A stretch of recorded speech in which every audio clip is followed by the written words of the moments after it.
Welcome. My name is James Calder. I'm SIBA's Head of Communications and Public Affairs. This is the first in a session of #AskSIBA sessions, where we take questions from you, SIBA members, and answer them in this setting.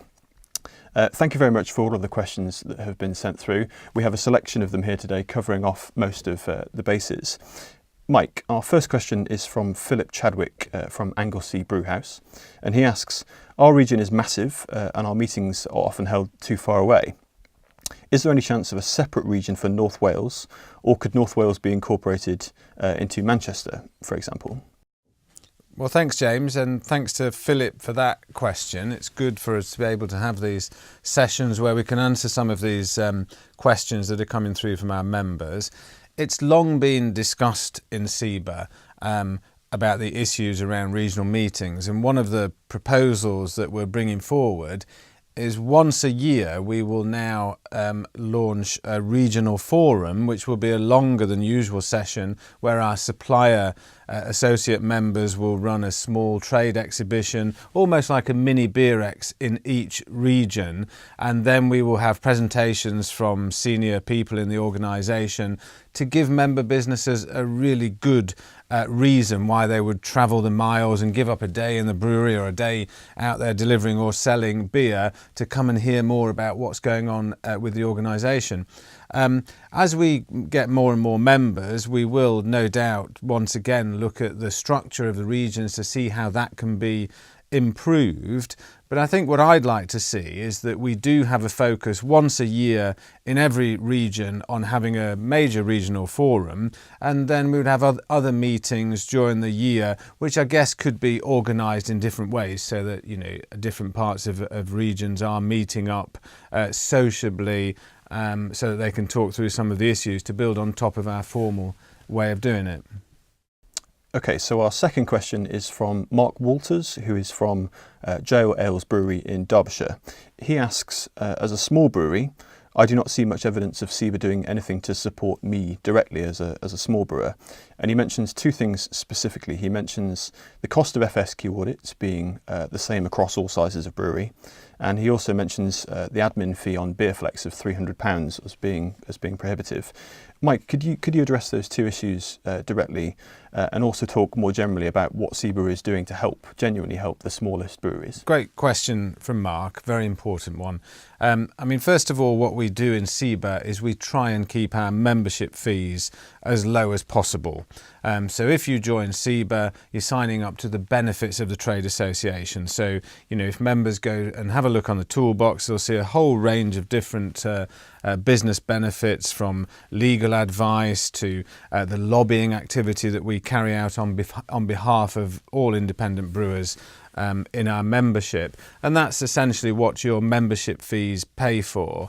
But of course, what is unique and great about SIBA is we also offer commercial activities, and so members are given the opportunity, if they choose to do so, of gaining extra access to market by taking part in our Beerflex activities. There is a fee for that to enable us to provide all the support that is required in that, but it's optional, so we don't charge everyone that fee.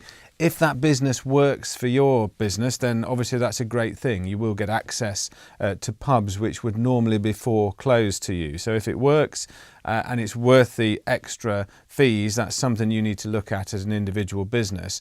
There are around 450 members signed up to use Beerflex, so we think it does work for the majority of members. From an overall point of view about product quality, of course, is one of our 4 pillars of activities. And I think in a really competitive marketplace that we're in at the moment, it's absolutely essential that our members stand out in that crowd by being completely committed to product excellence and food safety and quality. And so we introduced the FSQ, the Food Safety Certificate and Standard, to demonstrate that members are compliant and that they're right at the top of their game when it comes to food safety and quality. But the costs of that audit compared to other costs in terms of preparation, such as salsa plus beer, are as low as we can possibly have them at £300 a year, £600 for 2 years.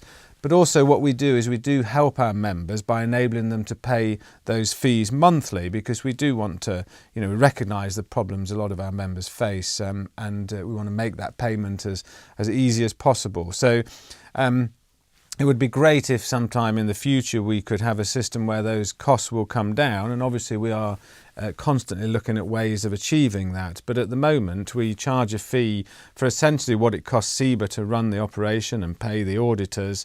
That's passed on to the brewery, but I do hope that the benefits to people's business in terms of making sure that their working practices are as good as they could be, as good as they should be, will bring very clear commercial benefits.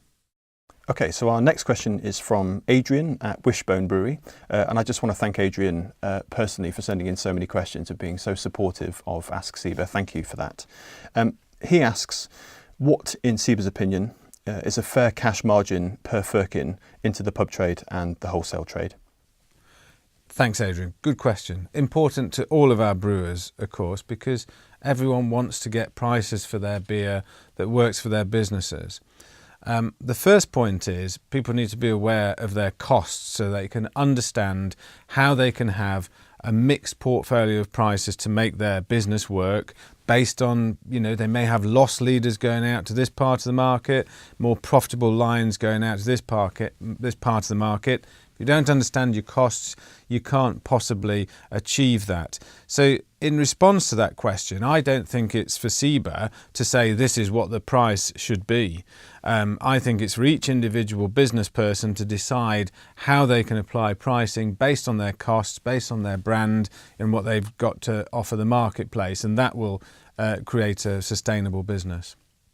Mike, sexism in the beer industry. A few people sent in questions asking about sexism and sexist marketing, misogyny in beer. They want to ask this question, but so do I, because I'm passionate about this issue too. What is SIBA doing to combat sexism in the beer industry? Well, first of all, we should be absolutely clear that there's no room in SIBA, and in fact this whole industry, for offensive or sexist marketing or branding of beer. And I think that actually, every business should be aware of this and should be looking at it to make sure that they have brands that are not going to be seen as offensive or racist to anyone. Because, of course, you would not like to see a place from a commercial perspective where you are cutting off routes to market and excluding different groups of people from your own product. That makes no sense at all. Beer is for everyone. Beer is for all different occasions. From a practical perspective, when we're dealing with SIBA competitions, we do exclude any brands, any beer that would fall into that category, and that's a good starting point. I do think actually the industry needs to go further. I do think we need some kind of code of practice. I do think, very importantly, that we need to be proactive in the issue so that there is some means of members of brewers being able to seek advice, to see, whether something they are proposing to do might be seen by others as being offensive. It is true, of course, that all SIBA members agree to adhere to the Portman Group Code of Practice. That doesn't currently cover this issue. I think it is appropriate that an industry body does try and lead on this, but what I would say is I think it has to be an industry-wide initiative that everyone can sign up to. So, it's certainly good that this is now coming to the forefront of people's minds, and clearly SIBA will be at the forefront of finding a solution. So our next question is from Andreas, who is from Top Out Brewery based in Edinburgh. And his question is around the kind of practicalities and clunkiness potentially of BeerFlex. So he says, in its current form, the BeerFlex system is not terribly user-friendly. For example, updates to delivery zones can only be made on a monthly basis. Why is that? Mike, can you just tell us a little bit about how we're updating BeerFlex and making it more user-friendly, and indeed how to send suggestions through for us to improve it? Well, I think the biggest step forward on that is what's called the Beer Manager, which we've been perfecting for the last few months. It's now up and running well. It's being used by at least 2 Beerflex customers, and it does mean that our members can go online to that portal and manage their portfolio much more quickly than they could previously do. Okay, our final question is on small brewers relief. I know SBR has been taking up a lot of your time, Mike, over the past couple of weeks and months. Just explain what's SIBA's current state of play on small brewers relief. Well, look, what a great scheme Small Brewers Relief is. I mean, it's definitely been a factor in creating, this wonderful independent brewing sector that we've now got. It has been in place for 15 years without there being any kind of review.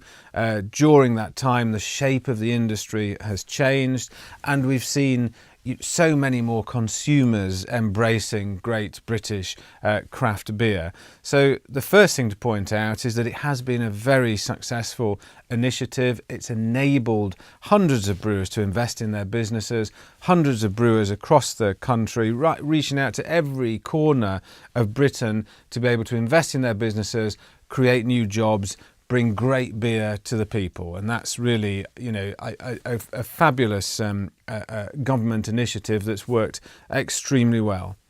But we are at a stage now where it needs to be looked at in terms of how it can be improved for those brewers who have pushed through the barriers. They've gone through the pain that is experienced once you get over the 50% lower threshold at 5,000 hectolitres.